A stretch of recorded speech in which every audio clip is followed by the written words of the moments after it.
నీకు కొన్ని దోషాలు ఉన్నాయి, ప్రత్యేక పూజలు చేయాలి అని ప్రత్యేకంగా మహిళలను మాత్రమే పిలిచే జ్యోతిష్కులు ఏం చేస్తున్నారు? ఈ వీడియోలో ఆ బండారం బట్టబయలు. రీసెంట్ న్యూస్ ఇది.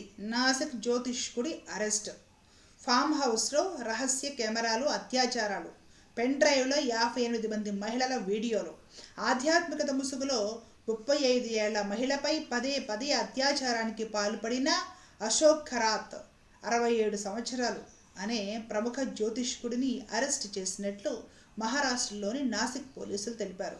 వ్యక్తిగత సమస్యల పరిష్కారానికి పూజలు చేసే నెపంతో మత్తుమందు ఇచ్చి లైంగిక దాడికి పాల్పడినట్లు బాధితురాలు తన ఫిర్యాదులో పేర్కొంది. ఇతడి ఫామ్ హౌస్లో పలు రహస్య కెమెరాలను కనుగొన్నారు. పోలీసులు విచారణలో దొరికిన పెన్ డ్రైవ్లో మరో 58 మంది మహిళలపై చిత్రీకరించిన అసభ్యకరమైన వీడియోలు ఉన్నట్లు వెల్లడైంది. రిటైర్డ్ మర్చెంట్ నేవీ అధికారిగా ప్రచారం చేసుకుంటున్న నిందితుడు తనను తాను కెప్టెన్గా చెప్పుకునేవాడు. ఈ కేసు విచారణకు రాష్ట్ర ప్రభుత్వం ఐపీఎస్ అధికారి ఆధ్వర్యంలో సిట్ని ఏర్పాటు చేసింది. మహారాష్ట్రలోని పలువురు ప్రముఖ రాజకీయ నేతలతో అశోక్కి సన్నిహిత సంబంధాలు ఉన్నాయి. అదే విషయం. ఈ ఆధ్యాత్మికత ముసుగులో ఈ జ్యోతిష్కుడు ఎవడైతే ఉన్నాడో వీడికి 67 సంవత్సరాలు. ఇంకా వీడికి ఇంద్రియ నిగ్రహం లేదు, ఇంకా వీడికి కోరికలు తీరలేదు.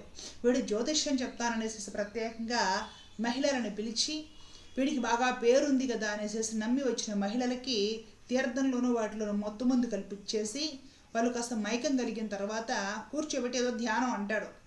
వాళ్ళకి మైకం కలిగి ఇదేదో ఒక ప్రశాంతత కలిగిస్తుంది కాబోలు అనుకుంటారు అన్నమాట. అట్లా నిదానంగా అక్కడికి రావడం మొదలెడతారు. అక్కడికి వచ్చిన తర్వాత వాళ్ళకి విధంగా మత్తులు డ్రగ్స్ అలవాటు చేసేసి వాళ్ళ మీద వీడు అత్యాచారం చేస్తాడు. 35 సంవత్సరాల మహిళ పైన పదే పదే పదే పదే రేపులు చేశాడట వీడు. 67 సంవత్సరాలు వచ్చిన ఈ దొంగ జ్యోతిష్యుడు మహిళలని, వివాహిత మహిళలను పిలిచి రేపులు చేయడమే కాదు, ఆ రేప్ చేసిన సన్నివేశాలు, వాళ్ళు అసభ్యంగా బట్టలు లేకుండా ఉన్నప్పుడు సన్నివేశాలు కూడా మొత్తము కెమెరాలో రికార్డు చేస్తాడు.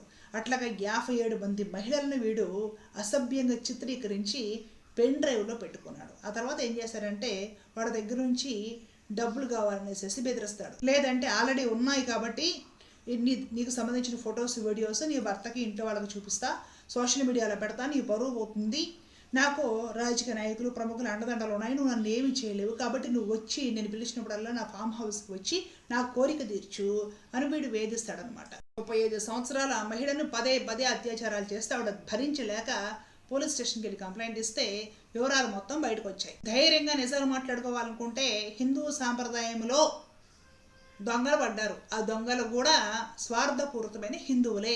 ఈ విషయం నేను గోవింద సేవా ఛానల్లో కూడా ఆరంభం నుండి పదే పదే పదే పదే చెబుతూ వచ్చాను.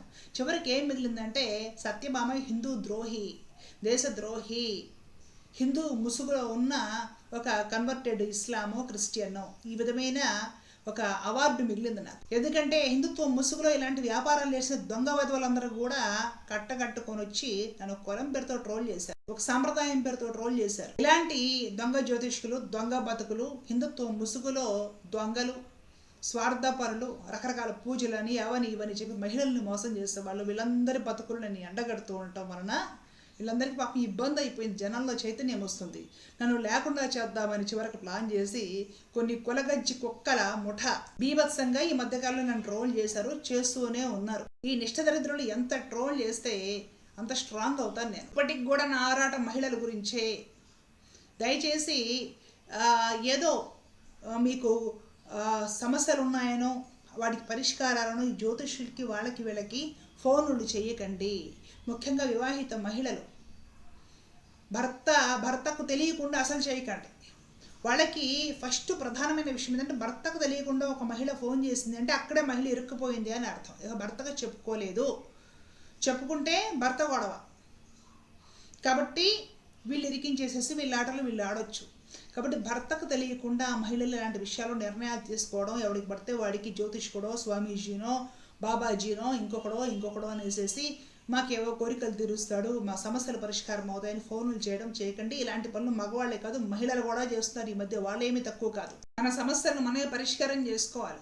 కూర్చొని ఆలోచించుకుంటే, లేదంటే ఏదైనా ఫ్యామిలీ ఫ్రెండ్స్ కానీ ఇంట్లో కుటుంబ సభ్యుల అడ్వైస్ తీసుకున్నా, లేదంటే కూర్చొని మన సమస్య ఏమిటనే పేపర్ మీద పెట్టి రాసుకుంటే, కాసేపు ఆలోచిస్తే వివేకంతో మనకే సమస్య పరిష్కారం దొరుకుతుంది. మన జీవితం గురించి మనం ఆలోచించుకోకుండా మనం పరిష్కరించడం, ఎవరికో ఫోన్ చేస్తే వాడు పరిష్కారం చేయడం ఏంటి? ఇంకొకడు ఏదో ఉంగరం పెట్టుకోమంటాడు, ఇంకొకడు ఏదో రంగురాళ్ళలో ముత్యాల రత్నాలు పెట్టుకోమంటాడు, ఇంకొకడు ఏమో నా దగ్గర రా నేను ప్రత్యేక పూజలు చేపిస్తాను రేపులు చేస్తాడు. ఎందుకు జీవితాన్ని సర్వనాశనం చేసుకుంటారు? వీళ్ళందరూ కూడా ఆధ్యాత్మికత లేదా హిందుత్వ ముసుగులో దొంగలు, దొంగనా కొడుకులు, దొంగన్నర దొంగలు. హిందుత్వంలో దొంగలు పడ్డారు, ఆ దొంగలు హిందువులే.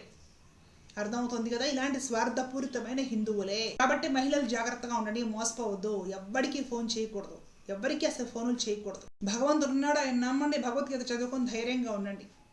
జాగ్రత్తగా ఆలోచించుకుంటే 1-2 సార్లు అనుభవంలోకి దెబ్బలు తిన్నా మన నిర్ణయాలు మనమే తీసుకోగలుగుతాము, జాగ్రత్తగా ఉండగలుగుతాము. సేఫ్ సైడ్ ఉండాలి మహిళలు.